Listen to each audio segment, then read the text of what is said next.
آج ہم لیو ٹالسٹائے کی ایک نہایت ہی گہری اور آپ کہہ سکتی ہیں متاثر کن کہانی خدا سچ دیکھتا ہے مگر انتظار کرتا ہے کا تفصیلی جائزہ لے رہے ہیں۔ جی بالکل، یہ کہانی مطلب انصاف، ناانصافی اور خاص طور پر معافی جیسے بڑے موضوعات کو چھیڑتی ہے۔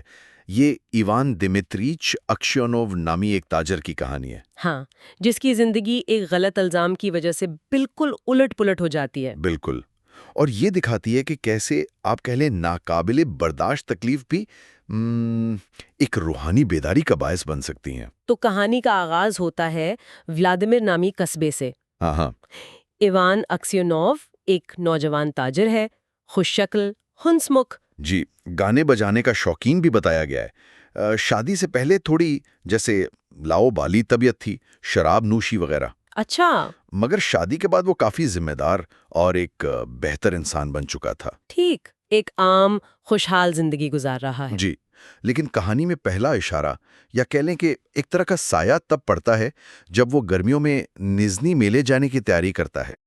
تو جب وہ جانے لگتا ہے اس کی بیوی اسے روکنے کی کوشش کرتی ہے۔ کیوں؟ کیا وجہ بتاتی ہے؟ وہ کہتی ہے کہ اس نے ایک برا خواب دیکھا ہے، بہت پریشان کن خواب۔ اچھا، کیا خواب تھا؟ خواب میں اس نے دیکھا کہ ایکسینوف جب میلے سے لوٹا تو اس کے بال مکمل طور پر سفید ہو چکے تھے۔ اوہ، یہ تو واقعی عجیب بات ہے، آنے والے کسی طوفان کا اشارہ جیسے۔ بالکل، ایک طرح کی پیش گوئی، لیکن ایکسینوف جیسے اکثر مرد حضرات کرتے ہیں، ہاں، ہنسی میں اڑا دیتا ہے۔ جی وہ کہتا ہے ارے یہ تو اچھی علامت ہے، شاید خوب منافع ہوگا۔ اچھا شگون سمجھ کر وہ سفر پر نکل جاتا ہے۔ انتباہ کو نظر انداز کر دیا۔ ہاں، ٹالسٹائے یہاں بہت خوبی سے مستقبل کی سنگینی کی بنیاد رکھ رہا ہے۔ خیر، وہ سفر پر نکل جاتا ہے۔ آدھے راستے میں اس کی ملاقات ایک جاننے والے تاجر سے ہوتی ہے۔ جی، اور وہ دونوں رات گزارنے کے لیے ایک ہی سرائے میں ٹھہرتے ہیں، البتہ کمرے الگ الگ لیتے ہیں، اور اکسینوف کی عادت تھی صبح جلدی اٹھ کر ٹھنڈے وقت میں سفر کرنے کی۔ بالکل، تو وہ اپنی عادت کے مطابق صبح سویرے اٹھتا ہے، سرائے والے کو پیسے دیتا ہے اور اپنا سفر دوبارہ شروع کر دیتا ہے۔ اب تک سب ٹھیک ہے۔ تقریباً 25 میل آگے جا کر وہ گھوڑوں کو آرام دینے کے لیے ایک اور سرائے پر رکتا ہے۔ جی، اور وہاں تھوڑا سستارا ہے، اپنا گٹار نکال کر بجانا شروع کر دیتا ہے۔ وہ اپنی ہی دھن میں مگن ہے۔ اور بس یہیں سب کچھ بدل جاتا ہے۔ ایک دم اچانک گھنٹیوں کی آواز آتی ہے اور ایک ٹرائکا یعنی 3 گھوڑوں والی روسی گاڑی تیزی سے آ کر رکتی ہے۔ اس میں سے کون اترتا ہے؟ ایک پولیس آفیسر اور 2 سپاہی، اور آفیسر سیدھا اکسیونوف کے پاس آتا ہے۔ اور آتے ہی سوالات شروع کر دیتا ہے۔ جی، بنا کسی تمہید کے، تم کون ہو؟ کہاں سے آ رہے ہو؟ پچھلی رات کہاں تھے؟ اکیلے تھے یا کسی کے ساتھ؟ صبح دوسرے تاجر کو دیکھا تھا؟ اتنی جلدی کیوں نکلے سرائے سے؟ یہ تو سیدھا تفتیش شروع ہو گئی۔ بالکل، سوالوں کا انداز ہی بتا رہا تھا کہ کچھ گڑبڑ ہے۔ اکسینوف حیران تو ہوتا ہے مگر ایمانداری سے سب بتا دیتا ہے۔ وہ پوچھتا بھی ہے کہ یہ چوروں ڈاکوؤں کی طرح کیوں پوچھ گچھ ہو رہی ہے۔ ہاں، تب افسر اصل بات بتاتا ہے۔ کہتا ہے کہ جس تاجر کے ساتھ تم نے رات گزاری تھی اس کا گلا کٹا ہوا پایا گیا ہے، اوہ خدایا! اور چونکہ اکسینوف آخری شخص تھا جس نے اسے ممکنہ طور پر دیکھا تھا تو شک اسی پر ہے۔ افسر فوراً اس کے سامان کی تلاشی کا حکم دیتا ہے، یہ تو کسی کے بھی پاؤں تلے سے زمین نکل جانے والی بات ہے۔ اور تلاشی کے دوران وہی ہوتا ہے جس کا ڈر تھا۔ افسر اس کے بیگ سے ایک چھری نکالتا ہے، خون میں لتھڑی ہوئی۔ نہیں، اس کے بیگ سے؟ جی، اکسینوف یہ دیکھ کر تو جیسے سکتے میں آ جاتا ہے، بولا نہیں جاتا اس سے۔ وہ کیا کہتا ہے؟ بس بمشکل اتنا کہہ پاتا ہے، مجھے نہیں معلوم، یہ میری نہیں ہے۔ زبان لڑکھڑا رہی ہے۔ یہ تو بہت ہی نازک صورتحال ہے، سارے ثبوت بظاہر اسی کے خلاف ہیں۔ جی، موقع پر موجودگی، جلدی روانگی، اور اب یہ خون آلودہ چھری اس کے بیگ سے، اس کا خوفزدہ ہونا بھی اسی کے خلاف جاتا ہے۔ بالکل افسر کے شک کو یقین میں بدل دیتا ہے۔ افسر فوراً کہتا ہے، تمہارا چہرہ اور انداز ہی تمہیں دھوکہ دے رہے ہیں، بتاؤ تم نے اسے کیسے مارا، کتنے پیسے چرائیں؟ اکسینوف تو قسمیں کھاتا ہوگا، اپنی بے گناہی کی دہائیاں دیتا ہوگا۔ جی، لیکن آواز کانپ رہی ہے، چہرہ زرد ہے، خوف سے برا حال ہے۔ اس کی حالت کو ہی جرم کا اعتراف سمجھ لیا جاتا ہے۔ اور اسے گرفتار کر لیتے ہیں۔ فوراً پاؤں میں بیڑیاں ڈال کر گاڑی میں ڈال دیا جاتا ہے، پیسہ، سامان سب ضبط، اور قریبی قصبے کی جیل بھیج دیا جاتا ہے۔ ایک ہستا بستا انسان، لمحوں میں مجرم۔ ولادیمیر میں بھی پوچھ گچھ ہوتی ہوگی اس کے بارے میں۔ ہاں ہوتی ہے. لوگ گواہی دیتے ہیں کہ بھائی پہلے تو تھا تھوڑا لاپرواہ مگر اب ایک اچھا محنتی آدمی ہے. لیکن ثبوت زیادہ وزنی تھے. مقدمہ چلتا ہے. جی ریاضان کے تاجر کے قتل اور 20,000 روبل چرانے کا الزام. اور پھر وہ منظر آتا ہے جو شاید آکسیونوف کے لیے قید سے بھی زیادہ تکلیف دہ تھا. جب اس کی بیوی اس سے ملنے آتی ہے. ہاں وہ اپنے چھوٹے بچوں کے ساتھ آتی ہے.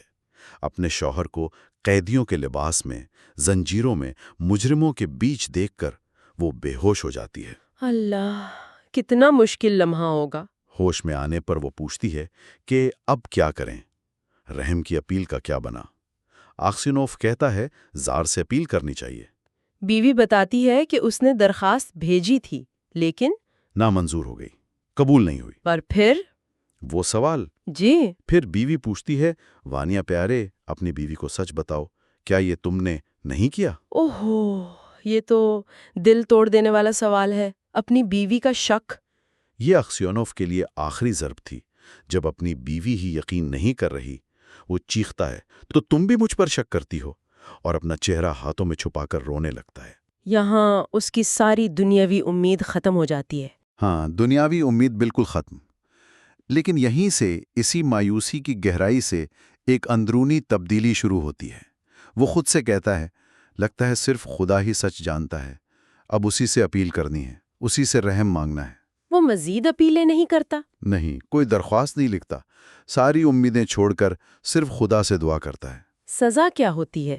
سزا ہوتی ہے کوڑے مارنے کی، اور پھر سائبیریا کی کانوں میں عمر قید کی مشقت. سائبیریا یعنی ملک بدری اور سخت مشقت. جی کوڑوں کے زخم بھرنے کے بعد اسے دوسرے قیدیوں کے ساتھ سینکڑوں میل دور سائبیریا بھیج دیا جاتا ہے، اور وہاں 26 سال. 26 سال ایک پوری زندگی. ان سالوں میں کیا ہوتا ہے اس کے ساتھ؟ وقت اپنا اثر دکھاتا ہے. اس کے بال برف کی طرح سفید، داڑھی لمبی پتلی اور سفید، وہ ہنسی خوشی، وہ زندہ دلی، سب ختم. کمر جھک جاتی ہے، بولتا بہت کم ہے، ہنستا تو کبھی نہیں، بس اکثر دعا کرتا رہتا ہے. تو کیا وہ بالکل ٹوٹ جاتا ہے، مایوس؟ نہیں، یہی ٹالسٹائی کی کہانی کا اصل نقطہ ہے. وہ مایوسی اور تلخی میں ڈوبنے کی بجائے قید میں ایک نئی راہ نکالتا ہے. وہ کیا کرتا ہے؟ وہ جوتے بنانا سیکھ لیتا ہے، اس سے تھوڑے بہت پیسے کماتا ہے. اچھا. اور ان پیسوں سے وہ ایک کتاب خریدتا ہے، اولیاء کی زندگی یعنی لائیوز آف دا سینٹس، مذہبی شخصیات کی زندگیوں اور تعلیمات پر مبنی کتاب. تو وہ اپنا وقت اب مطالعے اور عبادت میں گزارتا ہے؟ جی جب بھی روشنی ہوتی وہ یہ کتاب پڑھتا.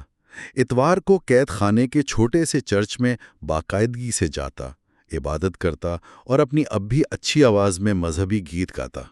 تو ایک طرح کی روحانی تبدیلی آ گئی اس میں؟ بالکل. اس نے بیرونی حالات کو جیسے قبول کر لیا اور اندرونی سکون کی تلاش شروع کر دی. جیل کے حکام بھی اس کی خاموشی اور نرمی کی وجہ سے اسے پسند کرنے لگتے ہیں. اور دوسرے قیدی؟ ساتھ ہی قیدی تو اس کا بے حد احترام کرتے ہیں، اسے دادا جان یا ولی کہہ کر پکارتے ہیں. اچھا. جی جب قیدیوں میں کوئی جھگڑا ہوتا ہے یا حکام تک کوئی بات پہنچانی ہوتی ہے تو وہ آکسینوف کو اپنا نمائندہ بناتے ہیں. وہ ایک انصاف پسند، قابل اعتماد شخص بن چکا ہے. لیکن اسے اپنے گھر والوں کی کوئی خبر نہیں ملتی؟ کوئی خبر نہیں. اسے یہ بھی نہیں پتا کہ بیوی بچے زندہ بھی ہیں یا نہیں. دنیا سے بالکل کٹ چکا ہے. اور پھر 26 سال بعد کہانی میں ایک نیا کردار آتا ہے. جی ہاں، قید خانے میں نئے قیدیوں کا ایک جتھا آتا ہے. ان میں ایک لمبا مضبوط تقریباً 60 سال کا آدمی ہے، مکار سیمیونچ. مکار سیمیونچ، یہ نام اہم ہے. بہت اہم. مکار اپنی کہانی سنا رہا ہوتا ہے، کہتا ہے گھوڑا چرانے کے الزام میں پکڑا گیا ہوں. لیکن وہ کچھ اور بھی کہتا ہے. ہاں وہ بڑے معنی خیز انداز میں کہتا ہے کہ اصل میں تو مجھے بہت پہلے کسی اور سنگین جرم میں سزا مل جانی چاہیے تھی، مگر میں بچ نکلا تھا. اور یہ بھی بتاتا ہے کہ وہ ولادیمیر سے ہے. ولادیمیر؟ آکسینوف کے شہر سے؟ جی یہ نام سنتے ہی ایکسینوف، جو عام طور پر اپنے میں گم رہتا ہے، چونک کر سر اٹھاتا ہے. 26 سال میں پہلی بار اپنے ماضی سے جڑی کوئی بات. وہ مکار سے پوچھتا ہے اپنے گھر والوں کے بارے میں؟ ہاں پوچھتا ہے سمیونچ، کیا تم ولادیمیر کے ایکسینوف تاجروں کو جانتے ہو؟ زندہ ہے وہ؟ مکار کیا جواب دیتا ہے؟ بڑا لاپرواہ سا جواب. ہاں جانتا ہوں، امیر لوگ ہیں، البتہ ان کا باپ سائبیریا میں ہے، لگتا ہے ہماری طرح کا کوئی گنہگار ہے۔ تم کیسے آئے ہیں دادا جان؟ اوہ، یہ تو سیدھا دل پر لگنے والی بات تھی۔ بہت۔ ایکسیونوف اپنی کہانی نہیں سناتا، بس آہ بھر کر کہتا ہے کہ اپنے گناہوں کی وجہ سے 26 سال سے قید میں ہے۔ لیکن دوسرے قیدی مکار کو بتاتے ہیں اس کی اصل کہانی۔ جی، وہ بتاتے ہیں کہ کیسے اسے ناحق سزا ہوئی، کسی نے چھری اس کے بیگ میں رکھتی تھی۔ یہ سن کر مکار کا کیا رد عمل ہوتا ہے؟ بہت عجیب، وہ حیران ہوتا ہے، آکسینوف کو غور سے دیکھتا ہے، اپنے گھٹنے پر ہاتھ مارتا ہے اور کہتا ہے، کمال ہے، واقعی کمال ہے، لیکن تم کتنے بوڑھے ہو گئے ہو دادا جان، جیسے وہ کچھ پہچان گیا ہو۔ یہ رد عمل آکسینوف کے دل میں شک پیدا کر دیتا ہوگا۔ بالکل، کیا یہی وہ شخص ہے؟ وہ براہ راست پوچھتا ہے، شاید تم نے اس واقعے کے بارے میں سنا ہو، یا شاید مجھے پہلے دیکھا ہو۔ مکار کیا کہتا ہے؟ مان جاتا ہے؟ نہیں، فوراً بات ٹال دیتا ہے، کہتا ہے دنیا افواہوں سے بھری ہے، بہت عرصہ ہو گیا، کچھ یاد نہیں۔ لیکن آکسینوف پھر پوچھتا ہے، ہاں، وہ پوچھتا ہے، شاید تم نے سنا ہو کہ تاجر کو مارا کس نے تھا؟ اس پر مکار کا جواب کیا تھا؟ مکار ہنستا ہے اور ایک ایسا جملہ کہتا ہے جو تقریباً اعتراف جیسا ہے۔ کیا کہتا ہے وہ؟ وہ کہتا ہے، ظاہر ہے وہی ہوگا جس کے بیگ سے چھری ملی تھی، کوئی تمہارے سراہنے رکھے بیگ میں چھری کیسے رکھ سکتا ہے؟ تمہیں نیند میں بھی جگا دیتا۔ تمہیں نیند میں بھی جگا دیتا؟ یہ تو ایسی تفصیل ہے جو صرف قاتل جان سکتا ہے۔ بالکل، یہ جملہ سنتے ہی آکسینوف کو تقریباً یقین ہو جاتا ہے، 26 سال بعد قاتل اس کے سامنے کھڑا ہے۔ اس انکشاف کے بعد آکسینوف کی کیا حالت ہوتی ہوگی؟ وہ رات اس پر قیامت بن کر گزرتی ہے، نیند آنکھوں سے کوسوں دور، ذہن میں ماضی کی ساری فلم چل پڑتی ہے، بیوی، بچے، اپنی جوانی، گرفتاری، کوڑے، زنجیریں، قید کے 26 سال، یہ بڑھاپا اور غصہ، انتقام کا جذبہ؟ شدید غصہ، شدید نفرت اس مکار سیمیونچ کے لیے۔ وہ سوچتا ہے یہ سب اس بدماش کا کیا دھرا ہے۔ دل میں انتقام کی آگ بھڑکتی ہے، وہ بدلہ لینا چاہتا ہے، چاہے خود مرنا پڑے۔ ساری رات دعا کرتا ہے لیکن سکون نہیں ملتا؟ نہیں، اس رات دعا میں بھی سکون نہیں ملتا۔ انتقام کی خواہش اس کی روحانی حالت پر حاوی ہو رہی ہوتی ہے۔ کیا اسے بدلہ لینے کا موقع ملتا ہے؟ کہاں، قدرت موقع دیتی ہے، تقریباً 2 ہفتے بعد۔ ایک رات آکسینوف دیکھتا ہے کہ قیدیوں کے سونے کے تختوں کے نیچے سے مٹی نکل رہی ہے۔ کوئی سرنگ کھود رہا ہے؟ جی، وہ خاموشی سے دیکھتا ہے، اچانک مکار سیمیونچ اس سوراخ سے نکلتا ہے، وہ جیل سے بھاگنے کے لیے سرنگ کھود رہا ہوتا ہے۔ اور وہ آکسینوف کو دیکھ لیتا ہے؟ ہاں، وہ ایکسینوف کا ہاتھ پکڑتا ہے اور دھمکی دیتا ہے، بوڑھے آدمی، چپ رہنا، تم بھی میرے ساتھ نکل سکو گے، لیکن اگر بتایا تو مجھے کوڑے مار کر چاند سے نکال دیں گے، مگر یاد رکھنا میں پہلے تمہیں ماروں گا۔ اب ایکسینوف کیا کرتا ہے؟ یہ تو بہترین موقع ہے بدلہ لینے کا۔ وہ غصے سے کانپ رہا ہے، ہاتھ چھڑا لیتا ہے، لیکن کہتا ہے، مجھے بھاگنے کی کوئی خواہش نہیں، اور تمہیں مجھے مارنے کی ضرورت نہیں، تم تو مجھے بہت پہلے مار چکے ہو۔ اور بتانے کے بارے میں کیا کہتا ہے؟ وہ کہتا ہے، جہاں تک تمہارے بارے میں بتانے کا تعلق ہے، میں ایسا کر بھی سکتا ہوں اور نہیں بھی، جیسا خدا چاہے۔ اس نے پھر فیصلہ خدا پر چھوڑ دیا؟ جی، شدید اندرونی کشمکش ہے، انتقام کی فطری خواہش اور 26 سال کی روحانی تربیت کے درمیان جنگ۔ وہ فوراً کچھ نہیں کرتا۔ لیکن سرنگ کا تو پتہ چل جاتا ہے نا؟ اگلے ہی دن پہرے داروں کو پتہ چل جاتا ہے، جیل کا گورنر آتا ہے، سب قیدیوں سے پوچھتا ہے کس نے کھودی ہے، سب انکار کر دیتے ہیں۔ مکار کا نام کوئی نہیں لیتا؟ کوئی نہیں، سب جانتے ہیں کہ اس کی سزا موت ہو سکتی ہے۔ آخر میں گورنر آکسینوف کی طرف متوجہ ہوتا ہے۔ کیونکہ وہ جانتا ہے کہ آکسینوف ایک سچا آدمی مانا جاتا ہے۔ بالکل، وہ کہتا ہے، تم سچے بوڑھے آدمی ہو، خدا کو حاضر ناظر جان کر بتاؤ کس میں کھودا۔ اس وقت مکار کا کیا حال ہوتا ہے؟ وہ بالکل بے فکر کھڑا ہوتا ہے، آکسینوف کی طرف دیکھتا بھی نہیں۔ اور آکسینوف، اس کے دل میں کیا چل رہا ہوتا ہے؟ اس کے ہونٹ اور ہاتھ کانپ رہے ہوتے ہیں، ذہن میں طوفان ہے، کیوں بچاؤں اسے جس نے زندگی برباد کی، اسے سزا ملنی چاہیے۔ لیکن پھر دوسری سوچ بھی آتی ہے۔ ہاں، اگر میں نے بتایا تو اسے مار ڈالیں گے، اور کیا پتا میرا شک غلط ہو، اور اگر سچ بھی ہے تو مجھے کیا ملے گا؟ گورنر دوبارہ پوچھتا ہے، سختی سے۔ آکسینوف ایک نظر مکار پر ڈالتا ہے اور پھر نظریں جھکا کر کہتا ہے، میں نہیں کہہ سکتا عزت مآب، یہ خدا کی مرضی نہیں کہ میں بتاؤں۔ آپ جو چاہیں میرے ساتھ کریں، میں آپ کے ہاتھوں میں ہوں۔ اس نے اسے بچا لیا، انتقام نہیں لیا۔ یا یوں کہیں کہ اس نے اپنی روح کو بچا لیا۔ یہ رحم دلی ہے یا دنیاوی انصاف سے لا تعلقی یا روحانیت کی وہ منزل جہاں بدلہ بے معنی ہو جاتا ہے؟ اس کا مکار پر کیا اثر ہوا؟ اسی رات جب سب سو رہے ہوتے ہیں، مکار چپکے سے آ کر آکسیونوف کے بستر کے پاس بیٹھ جاتا ہے۔ وہ کیا چاہتا ہے؟ آکسیونوف پہلے تو اسے جانے کو کہتا ہے، لیکن مکار اس کے قریب جھک کر سرگوشی کرتا ہے۔ ایوان دمترچ، مجھے معاف کر دو۔ معافی مانگتا ہے؟ جی۔ آکسیونوف پوچھتا ہے کس لیے؟ تو مکار اعتراف کر لیتا ہے؟ پورا اعتراف۔ یہ میں تھا جس نے تاجر کو مارا تھا اور چھری تمہارے سامان میں چھپائی تھی۔ میرا ارادہ تمہیں بھی مارنے کا تھا، مگر شور سنائی دیا تو چھری بیگ میں ڈال کر بھاگ گیا۔ وہ گھٹنے ٹیک دیتا ہے۔ اور وہ کہتا ہے کہ میں اعتراف کر لوں گا۔ ہاں، ایوان دمترچ، مجھے معاف کر دو، خدا کے واسطے معاف کر دو، میں اعتراف کر لوں گا، تمہیں رہائی ملے گی، تم گھر جا سکو گے۔ 26 سال بعد۔ انصاف۔ لیکن ایکسیونوف کا جواب کیا ہوتا ہے؟ اس کا جواب بہت حقیقت پسندانہ اور دل شکن ہے۔ وہ کہتا ہے تمہارے لیے کہنا آسان ہے، پر میں نے یہ 26 سال تمہاری وجہ سے کس عذاب میں گزارے ہیں۔ اب میں کہاں جاؤں؟ بیوی مر چکی ہوگی، بچے بھول گئے ہوں گے، میرے پاس جانے کو کوئی جگہ نہیں۔ یہ تو سچ ہے۔ دنیاوی انصاف اب بہت دیر سے آیا ہے۔ بالکل، جو نقصان ہوا اس کی تلافی نہیں۔ مکار زمین پر سر پٹکتا رہتا ہے، روتا رہتا ہے، کہتا ہے مجھے معاف کر دو۔ جب انہوں نے مجھے کوڑے مارے وہ اتنا مشکل نہیں تھا جتنا آج تمہیں اس حال میں دیکھنا۔ تم نے مجھ پر رحم کیا، میرا نام نہیں بتایا، مسیح کے واسطے معاف کر دو، میں کتنا بدبخت ہوں۔ مکار کا رونا دیکھ کر ایکسیونوف پر کیا اثر ہوتا ہے؟ جب وہ مکار کو یوں ٹوٹ کے روتے سنتا ہے تو اس کی اپنی آنکھوں سے بھی آنسو بہنے لگتے ہیں۔ اور وہ اسے معاف کر دیتا ہے۔ وہ کہتا ہے خدا تمہیں معاف کرے گا، شاید میں تم سے 100 گنا زیادہ بدتر ہوں۔ شاید میں تم سے 100 گنا بدتر ہوں؟